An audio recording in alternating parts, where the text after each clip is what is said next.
के हजुरहरूलाई मौरीले चाहिँ आधुनिक घरमा धेरैभन्दा धेरै मह लगाउने तरिका चाहिँ थाहा छ? यो आधुनिक घरमा चाहिँ नि मह काट्दा एउटा सानो गल्तीले पनि पुरै घार पुरै गोला मौरी बिग्रन सक्छ र त्यसैले सुरक्षित र सही तरिकाले मह काट्ने पुरा प्रक्रिया चाहिँ म हजुरहरूलाई देखाउँछु। ल है त हजुरहरूलाई देखाउनुको निम्ति चाहिँ आज म एउटा आधुनिक घार चाहिँ देखाउँदैछु र यो आधुनिक घरको चाहिँ बाहिरपट्टि घरमा हेर्दा चाहिँ बाहिरपट्टिबाट हेर्दा चाहिँ एकदमै धेरै मौरीहरू आवत जावत गरेको कारणले मौरीको सङ्ख्या एकदम धेरै भएको कारणले चाहिँ हामीले आकलन गरेको छौँ, हामीले अन्दाज गरेको छौँ कि यसमा चाहिँ अन्य घरमा भन्दा धेरैभन्दा धेरै मह लागेको छ भनेर। र यसरी खोलेर हेर्दा चाहिँ हाम्रो फ्रेम कम भएको कारणले चाका पनि साइडमा झुन्डाएको रहेछ र यहाँनिर हेर्न सक्नुहुन्छ यतापट्टिबाट हेर्दा बच्चा बच्चा देखिरहेको छ झुन्डाको चाकामा र मौरीहरू पनि एकदमै राम्रोसँग चाहिँ फस्टाको यो घरमा चाहिँ सट्ट लाएर यसरी खोलेर हेर्दा पनि यसमा चाहिँ टनक्कै चाहिँ मह लगाएको चाहिँ हामी देख्न सक्छौँ।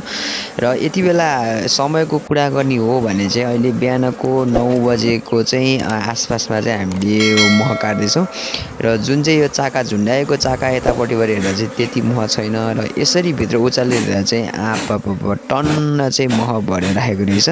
ल हेर्न सक्नुहुन्छ यहाँनिर चाहिँ यसरी चाहिँ मौरीहरूले मह लगाउँदो रहेछ। आधुनिक घरमा पनि मजाले चाहिँ मौरीहरूले काम गर्नु पायो भने।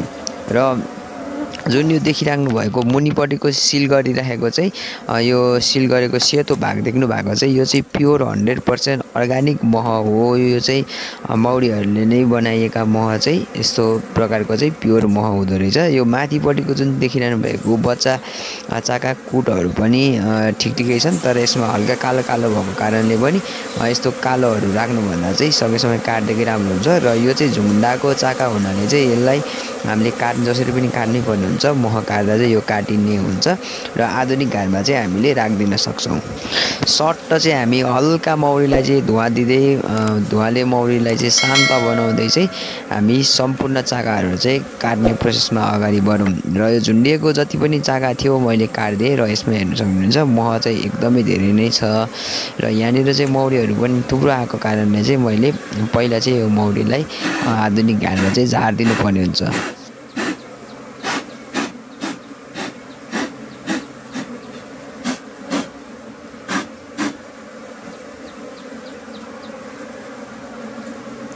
ल यहाँ हेरौँ त मह र चाका। आहा यतिको मह र चाका लायो भने चाहिँ काम गर्नु नि एकदमै जाँगर लाग्छ क्या। अब चाहिँ हामी आधुनिक घरको चाहिँ फ्रेमहरूबाट चाहिँ मह निकाल्दैछौँ। जति पनि हाम्रो झुन्डाएको चाकाहरू थियो त्यो चाकाहरूबाट चाहिँ सम्पूर्ण महहरू चाहिँ काटिसक्यौँ, मह त होइन चाका काटिसक्यौँ। र अब चाहिँ हामीले आधुनिक घरको फ्रेमबाट चाहिँ निकाल्दैछौँ चाका। र त्यसको लागि चाहिँ यहाँनिर मौरीहरूले मैले सिल गरेको हुन्छ, पहिला यसलाई लुज गर्नुपर्ने हुन्छ। र मैले चाहिँ एउटा हातले मोबाइल समातिराखेको हुनाले एउटा हातले गर्ने प्रयास गर्दैछु। यदि हजुरहरू चाहिँ यसरी काट्दै हुनुहुन्छ भने दुईवटा हातले चाहिँ गर्नु होला है। दुवै हातले चाहिँ सुरमा समातेर चाहिँ बिस्तारी सर्लक्क चाहिँ निकाल्नु होला। यसरी निकाल्नु भयो भने चाहिँ कतै मौरीहरू च्यापिने गर्ने हुन्छ, त्यसैले चाहिँ टोक्नु सक्छ। अलिक धेरै प्र्याक्टिस चाहिन्छ यसरी निकाल्नलाई चाहिँ। यदि हजुरहरू निकाल्दै हुन्छ भने दुईवटा हातले दुईपट्टिको फ्रेमको टुप्पोमा समातेर चाहिँ निकाल्नु होला। ल यसमा पनि प्रशस्त मात्रामा नै मह लगाएको छ। र यो मौरीले चाहिँ मह लगाउनुको टप सिक्रेट तरिका भनेको चाहिँ म अहिले भिडियोको अन्त्यमा हजुरहरूलाई भन्दैछु कि यो चाहिँ के कारणले चाहिँ यति धेरै मह लगायो भनेर। र जति पनि हाम्रो यहाँनिर फ्रेमहरू छ सबै फ्रेमहरूमा चाहिँ मह एकदमै टनक्कै भएको कारणले चाहिँ आज मैले चाहिँ मौरीलाई 3 फ्रेम छोडेर अरू सबै महहरू चाहिँ काट्ने विचारले चाहिँ सबै फ्रेमहरूलाई चाहिँ मैले हल्लाएर चाहिँ लुज गरेर राखेको छु। अनि यहाँनिर चाहिँ मैले अब साथमा मौरीलाई धुवा दिँदै मौरीलाई शान्त बनाउँदै चाहिँ काम गर्नुपर्ने हुन्छ। र त्यसरी गर्दा चाहिँ एकदमै सजिलो हुन्छ। र प्लस चाहिँ यो घरमा चाहिँ एकदमै धेरै मौरी फस्टाएको छन्, त्यो भएको कारणले चाहिँ मह पनि प्रशस्तै लगाएको छ है। लोकल घरमा काट्ने मौरी काट्नेहरूले चाहिँ आधुनिक घरमा काट्न आउँदैन, त्यसैले चाहिँ मैले सिकाएको जसरी चाहिँ यसरी चट्ट लाएर धुवा लाएर चाहिँ मौरी लट्ठ बनाएर चाहिँ यसरी जगजगाइदिनु होला। मौरीहरू चाहिँ घरमै सबै मौरीहरू झर्छन् र यसरी चाहिँ आधुनिक घरमा मह काट्ने हो। र लोकल घरमा मुडे घरमा काट्नु र आधुनिक घरमा काट्नु चाहिँ धेरै फरक हुने गर्छ। र यो घरमा चाहिँ एकदम प्रशस्त मात्रामा मह लागेको छ र यहाँनिर हजुरहरूले देख्न सक्नुहुन्छ जति पनि मौरीहरू छ सबै मौरीहरू चाहिँ एकदमै हेल्दी छ क्या। हेल्दी मौरीहरू भएको कारणले नै यो घरमा चाहिँ मजाले चाहिँ मह लागेको छ। र मैले चाहिँ अहिले एक हातले गरेर देखाइदिइरहेको छु। हजुरहरूले चाहिँ दुईटा हातले चाहिँ फ्रेमको दुवै सुरमा समातेर चाहिँ मौरीलाई झट्काउनु होला। धुवा दिँदै कन्ट्रोल गर्दै सकेसम्म पनि मौरीहरू चाहिँ एउटा पनि नमर्ने हिसाबले चाहिँ काम गर्नुपर्ने हुन्छ।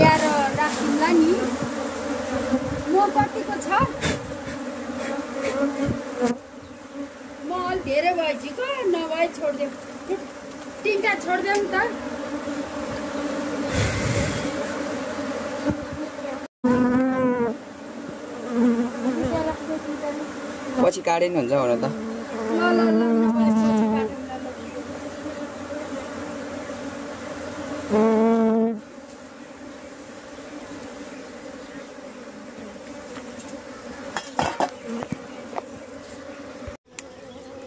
ल अब चाहिँ हामीले चट्ट लाएर चाहिँ मह काटिसक्यौँ। अब चाहिँ हामीले मह बच्चा चाहिँ छुटाउनु पर्ने हुन्छ। शुद्ध मह एकतिर र बच्चा कुटहरू चाहिँ एकतिर गर्नुपर्ने हुन्छ।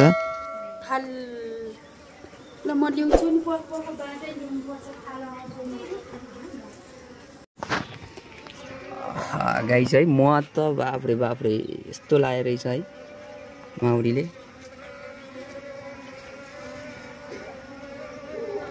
यो मौरी अनि यो मौरीको मह देखेर चाहिँ मलाई भित्रैबाट अलग लेभलको चाहिँ एकदम जाँगर लागेर आएको छ।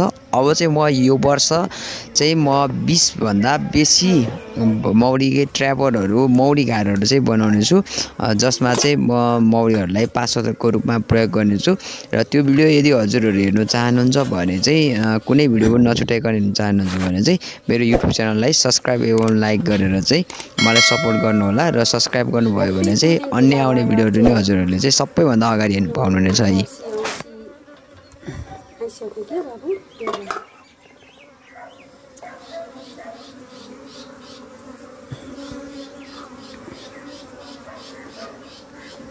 मौरीको मह भएको ठाउँमा मह काट्नु नै अलग लेभलको चाहिँ मजा आउँदो रहेछ के। चट्ट लाएर प्योर मह चरर काट्न चाहिँ आहा एकदम आनन्द क्या। आनन्द भन्दा नि धेरै आनन्द आउने क्या। अब त्यहाँ धेरै नै भयो है कान्छ भएदेखि आज यो गाग्रो नि लैजाने म त यतिको मह लाग्यो त मैले यसमा काटेकै छैन। छैन छैन तिनको त्यार बाबु त्यार दिला गर अहिले मेरा दुईटा बाबुहरू आउँदैछन्। मैले दुध किनेर ल्याएर भात खाने अन्त काटेर दियो। अब उहाँ बाहिर त उनीहरूलाई तले खानु गर्छ। मलाई यति मनपर्छ रे यिनीहरू यति मनपर्छ। यति कालो मह त आजसम्म मैले काटेकै छैन। मन त स्याहार गर्छु नि जे नि मैले जे गरेँ नि हुन्छ हेरी। अब यिनीहरूलाई यसो बाहिर अलिअलि उभो पनि मलाई भोक लाग्यो भन्छु। अनि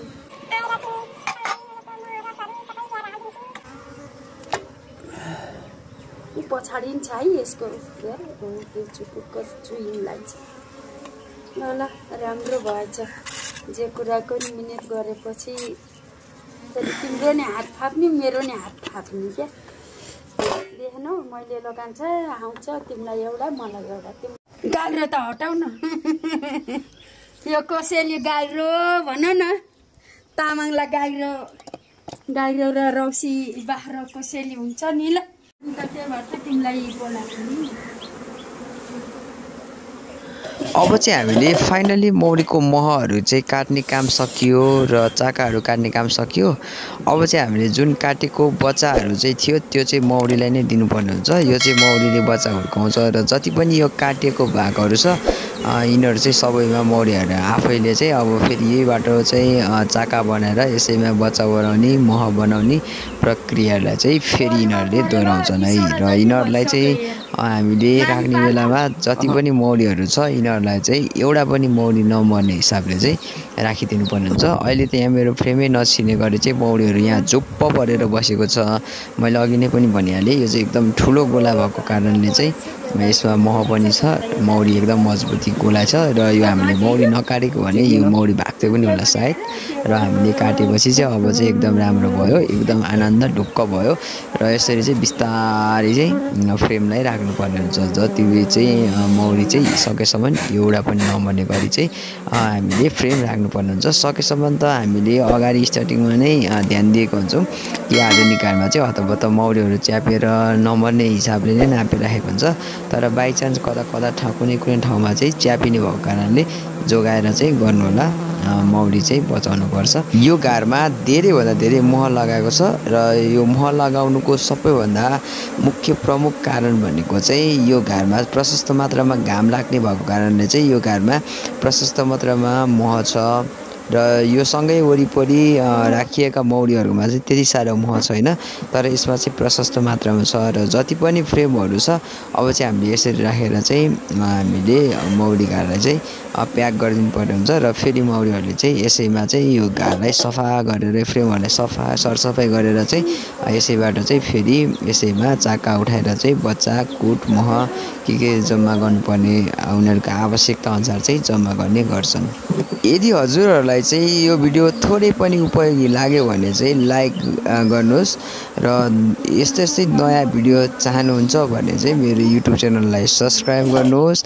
र यदि हजुरहरूलाई केही कुरा सोध्नु मन छ र मनमा केही जिज्ञासा छ भने कमेन्ट गरिदिनुहोस् है। र अर्को भिडियोमा भेट्ने बाचा गर्दै आजलाई यति नै। Love you all.